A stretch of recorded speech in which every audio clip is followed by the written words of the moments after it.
I had a mentor of mine, Dan Sullivan from Strategic Coach. He told me this, and it impacted me forever. He said, the beauty of all of our past experiences, good, bad, and ugly, is that they are there to fuel our future. And he said they're essentially R&D for the future, research and development for the future.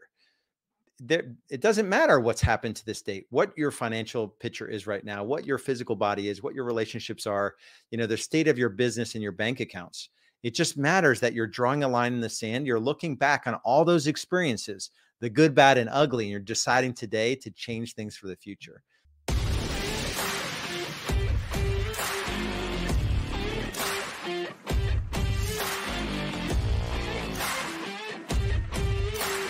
You just gotta do the work.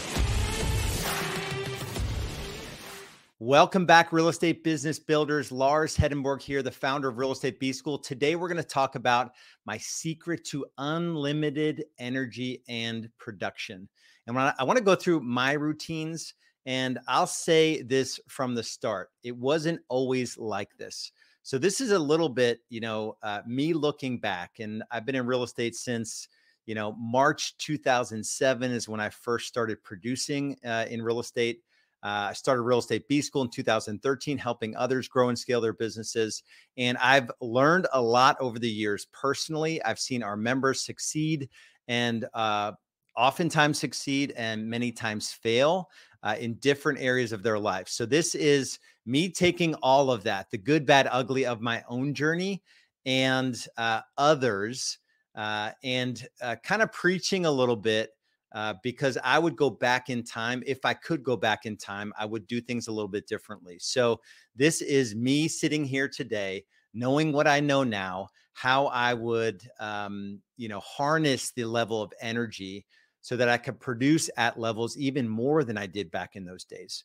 And these are some of my routines now. And most of our successful clients have similar protocols and routines that they run in their daily and weekly and monthly cadence and their lives so that they can, really achieve in the areas of life and business that matter most importantly to them. So let's get after it here. The backdrop to this is, when I got into real estate, I knew that it was a 7-figure income opportunity. I remember this was my first, so before my first full year, so 2007, I forget when it was. It must have been the summer because I remember it being warm. So like 5-6 months into real estate, I worked with a father and son on a property. And I remember they were going to flip it. They bought it for like 620 and we flipped it for, I think it was like 950. And I remember, when they had identified the property, I ran this little ad in Craigslist about distressed sales, free list of homes, go to this website. And all of a sudden I was meeting with them. I signed them as buyer clients. They had identified this property and I earned an $18,000 commission check, looked at one property. And I thought to myself, like, this almost can't be legal, to earn that check. And there was a lot involved in the flip and it actually didn't go real smoothly. It was actually turned out to be quite a nightmare. So the commission check wasn't easily earned. I do remember thinking to myself, like, holy cow, $18,000, on maybe 10 hours, maybe 20 hours of work. Do the math on that. If it's 10 hours of work, it's like $1,800 an hour. If it's 20 hours of work, if it's $900 an hour, even if it was 40, it would be what, $450 per hour or whatever the math works out to be. So I remember thinking to myself, like, this is a massive opportunity. If I could get myself out of parts of the business that, just don't require me being in them, this is a 7-figure annual income opportunity. And everyone at this point, most markets, price points have elevated to the point where there's typically at least a $10,000 commission check on the line. And so the 7-figure income opportunity, it might be 50 transactions in your market. It might be 100 transactions. That income opportunity is available to all agents. And so what I'm going to go through today are the routines and the protocols that I think you'll need to live into that 7-figure income opportunity. So, and I liken it to that of an athlete. There are athletes that work hard in high school, in college, and don't earn 7 figures. So for us to take care of our physical bodies, I liken it to, we're like a professional athlete where if we take care of ourselves the right way, if we do the right things, we will be able to achieve at a very high level financially. And so there are three things to consider here. The first thing, it's game time, training time, and recovery time. So game time it's just the game of business, all the stuff we do in business, lead generation, lead conversion, meeting with buyers and sellers and signing them to be our clients. It is, negotiating contracts. It's all of this stuff, keeping in touch with clients for the long term and making sure that you get those referrals and doing a great job, client care, and that process and earning referrals as the natural byproduct of the work you do for folks, setting up your lead generation systems, your lead nurture sequences, all of the systems work and the automations and the technology, putting all that in place. That is the game of business. That's game time. The other two protocols that I'm going to talk about, training time and recovery time, support game time. And oftentimes we just don't think of it this way.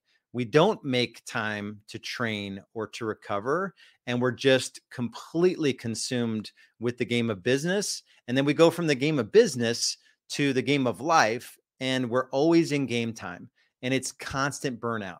So you wake up, you're kind of just in your day, you're on your phone, you're helping get the kids situated, then you're in work, you're doing deals, you have late appointments, you slide into the home and you're trying to help out a little bit, you're trying to get a meal in, you're still working your deals or you're responding to leads. I did all of it in the early days. So this is me looking back, wishing that I had done it a little differently, knowing what I know now. But you're either in game time or you're in the game of business or the game of life, and there isn't any training, there isn't any recovery. The training aspect here is, training your body and training your mind. And, when it comes to training your body, I'll just give you some of the things that I do. And this is time blocked in my calendar, so there's no guesswork if I'm going to be able to find the time to train my body and train my mind. Training my body is pretty simple. It is spending at least, well, now my kids are like beast mode with working out. So I actually work out 2 weight and athletic conditioning classes with my son, who wants to be a D1 volleyball player. We go to a training facility called D1, and I work out with him. Instead of just sitting there watching YouTube, I decided to work out with him. So that's twice a week. My daughter goes to the YMCA like 5 times a week. So I'm training with her.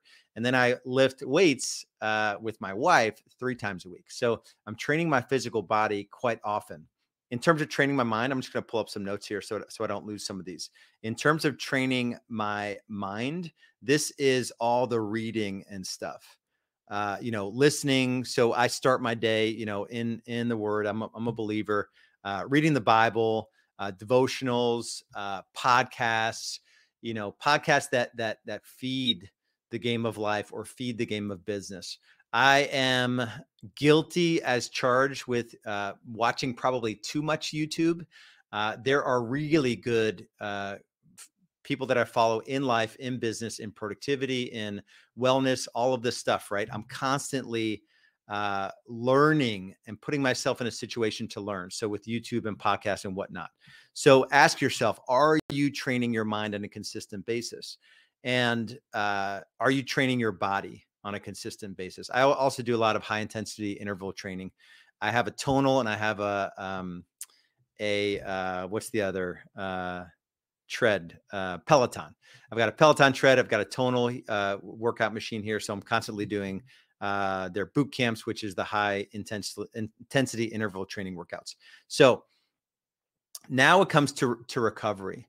So I train hard. So I train physically hard, my body, and I also feed my mind, because I do want to make a really big impact in the game of business. But when it comes to, if you're not recovering, and my recovery routine is it wasn't always like this, but on a daily, weekly basis, I'm doing, infrared sauna, probably 3-4 times a week. I have one of those. It's called Sunlighten. It's like a little igloo, like half igloo sort of looking thing that slides over your body. I do whole body cryotherapy. We've got one of those sort of wellness spas that has whole body cryo. I do compression therapy because I'm lifting quite a bit. I do hydration IVs probably a couple times a month, and they put all this good stuff in an IV. I make sure that I'm drinking fluids. I make sure that really 7.5 hours of sleep is my minimum. I probably should sleep a little bit more. And then I'm praying and I'm meditating and I'm doing all of the things to take care of myself so that I can keep playing the game. Right. So the training and the recovery, the time you put into that allows you to keep playing the game. And if you look at the way your schedule and your life is set up now, and it's all game time, it's either you're in the game of business or you're in the game of family, and you're not training, you're not recovering, the chances that you'll burn out and the chances that you'll be able to sort of have more and more success in business and in life are really limited. And so it is a little bit of a catch-22 where you feel like you have to kind of let your foot off the pedal a little bit in the game of business and pushing hard on deals and all that. And you have to kind of get a little bit of grace maybe from your spouse and find that time to take care of yourself so that you can show up as a better husband and a better father, or, wife and spouse, or wife and mother. You've got to make those negotiations, right? So one thing I would go back and do differently, I didn't do this in my earlier days. And I remember being oftentimes eating crap on the road, and, it was all game time. And I did get to a point, luckily, the point of burnout for me motivated me to install some of these protocols, but also to look at my business differently. And so I challenge you to think about, what protocols could you put into your daily and weekly routine? One other thing I do, which is a massive, I think it helps me in my mind and also my physical body. I do a 2-hour massage every Friday. It's a deep tissue massage every Friday. It is my favorite time of the week. Many times I'm laying on that table and I fall asleep. So that's another thing you could do in terms of self-care. And like I said, these things are counterintuitive because it requires that you slow down a little bit and you spend time doing things that are allowing you to play the game of business and life at an even bigger level. And so it requires you almost doing less so that you could do more, which is definitely going to challenge some of you. So where could you implement, when we look at training your body and mind, what could you start doing? One simple little thing that you could start doing today. Maybe there's a podcast that you could start listening to. Ed Mylett has amazing mindset podcasts. Maybe there's something in, maybe you're not at the point where you can like do a high intensity interval training workout, but you could start going for a walk at lunchtime 5 days a week, right? You could take one step. This is not about, playing hard right out of the gate. It's just by taking little steps every day to implement some of these regimens or protocols into your normal routine. And then recovery time. What's one thing you can do? Maybe you've been cheating on your sleep, and you've not been getting 7 hours. You're getting 6 hours or under. What could you do to honor that critical recovery time? If you do any study on sleep, you will understand real quick that there is 0 ways to hack sleep. There are folks that will have you believe that it's possible, but your body does so much reparation work while you sleep. And some of you will argue that, I only get this certain downtime. That's a typical guys and girls, that mostly guys that come into our world. They're like, I'll watch TV from 11 to 12:30. And it's like, it's the only time I have to myself because of the kids and the wife and whatever, but it disconnects you from your spouse. Nothing you're watching is helpful at all. It's not allowing you to play the game of business and the game of life at a higher level. And so that might be a necessary ending. Those 90 minutes, going to bed earlier, grabbing those 90 minutes, investing it in your sleep, or maybe some quality time with your spouse. That may be a recovery routine that will impact you in a big way and allow you to show up differently in business and life. So pick a couple things, one training protocol, one recovery protocol that you could start implementing right away that will make make the difference. And maybe you stick with these for a week or two, or even 30 days. And then 30 days from now, just look back on the journey, say, hey, what difference did it make that I cut out 90 minutes of Netflix every night and I got to bed earlier? What difference did it make, going on a 30-minute walk while I was listening to a podcast that, you could train the body and the mind together, which is amazing, right? You can sort of kill two birds with one stone, which is an awful metaphor, by the way. Don't kill any birds. But my point is, every 30 days, you should be committing to adding, and stacking these different protocols, regimens, habits, whatever you want to call them. And so take one small step today, commit to one thing in terms of training, one thing in recovery, give yourself a lot of grace. Don't shame. There's no blame on where you are right now, either in your physical body or in your relationships or in your business. All we can do is move forward from where we are today.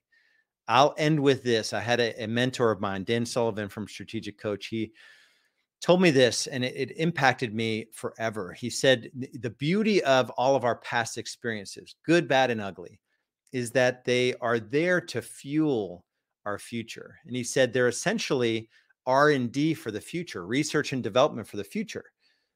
It doesn't matter what's happened to this date, what your financial picture is right now, what your physical body is, what your relationships are, the state of your business and your bank accounts. It just matters that you're drawing a line in the sand. You're looking back on all those experiences, the good, bad, and ugly, and you're deciding today to change things for the future. So that's all I've got for you today. Make sure you jump into our free Facebook group, Real Estate Business Builders. I do a live stream every week where I bring a ton of value to help you make more money in less time without the grind. We'll see you in there. Much love, much respect.